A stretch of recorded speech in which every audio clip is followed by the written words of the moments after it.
everyone, today I'm going to show you how to go from this to this. So let's just get right into it. I've been having some breakout issues the last few weeks. I'm not going to get into the reasons. There are multiple reasons that we can talk about in a different video, but I'm going to show you how to get perfect skin when you are breaking out. I'm starting out with some concealer on the pointed edge of my beauty blender, and I'm focusing on the active breakouts first. I'm first applying the concealer directly to the breakout, and then I'm going to be blending the edges of the concealer so it melts into the rest of my skin. This will give it the most natural look.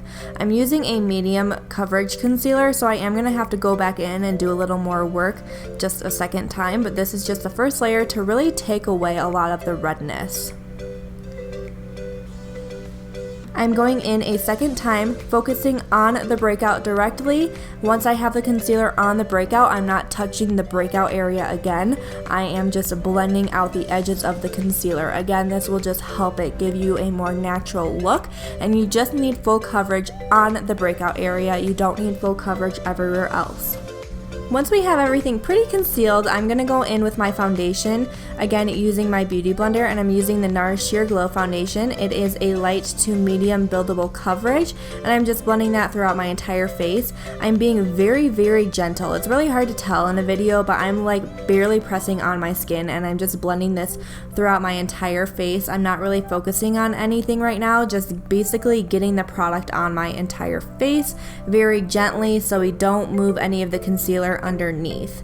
And I'm using the rounder edge of my beauty blender because it covers more surface area, and again just lightly, very lightly bouncing that across my face again so I don't move any of the concealer work that we did underneath the foundation. Even when I am breaking out, I still like to use a light to medium coverage foundation. I never use a full coverage foundation because I don't need coverage all over my face, just the breakouts. And when you use a buildable foundation, you can build it up in the areas that you need to. Just like I'm doing here, I'm going in with a second layer just on the breakout areas to make sure that there's no redness peeking through. I don't need full coverage over my whole face. That will just make my skin look even worse. So we're keeping it natural everywhere else, and then blending the foundation down our neck as well to make sure everything is nice and blended and that we don't have any lines anywhere. I'm going in with some concealer underneath my eyes, again taking the pointed edge of my beauty blender to blend the concealer underneath my eye, and then I also take it on my eyelid, and this is going to cancel out any redness and veins on our eyelid and prep it for any eyeshadow. And then I always take a little extra concealer and put it by my nose, because that is where I tend to get a lot of redness throughout the day, and that is where any of my redness will start to peek through. I really like using a beauty blender for my foundation and concealer because if you tend to get a little heavy-handed with either of those, the beauty blender will pick up the extra product and blend it away and make sure you don't get cakey or anything, and that you don't have just a bunch of product sitting on your face. It will soak up the excess for you. So I am just highlighting the inner parts of my face like I normally do with my concealer. Again, I'm not adding coverage or anything. This is just going to balance out the highlighted area underneath our eyes and give our face a little more dimension. Since the foundation does make your face completely flat, our faces are not flat. We need to add a dimension back in. I am now taking some translucent powder and setting just my eyelids. Again, this will prep your eye for any eyeshadow and make sure that nothing creases throughout the day. I then went ahead and did my brows off camera. This is the routine I do in my daily life as well because it gives my foundation and concealer a little time to set and dry before we go in with powders.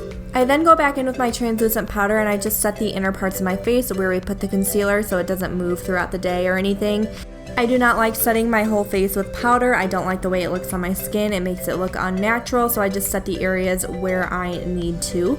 And then I do very lightly put a little bit of powder where we concealed our breakouts. This will just ensure that the concealer stays there throughout the day. I'm then going into the eyes, and I'm using the Jacyln Hill palette.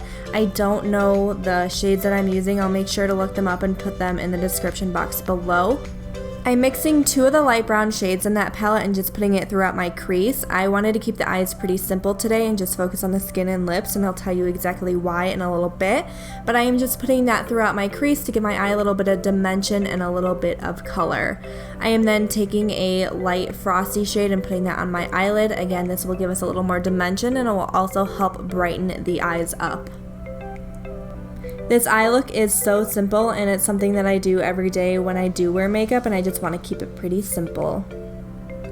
I am then taking my blending brush with absolutely no more product on it, and I'm just blending throughout my crease to make sure everything is nice and seamless.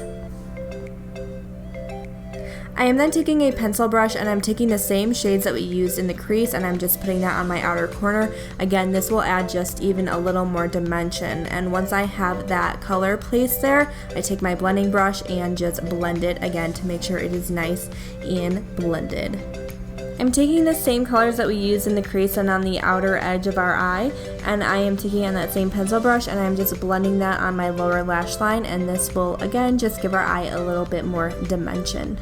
I got a little crazy and heavy underneath there, so what I like to do is take my beauty blender and just pat over it, and that will just lighten it up a little bit.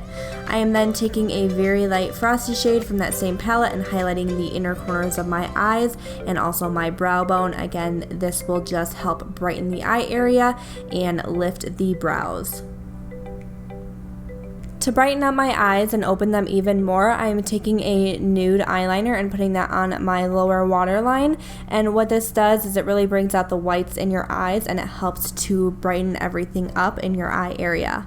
To finish off the eye look, I just added some mascara off camera, and then I'm going to finish off the skin. I'm taking some bronzer, and I am first applying that to my forehead just to bronze up that area.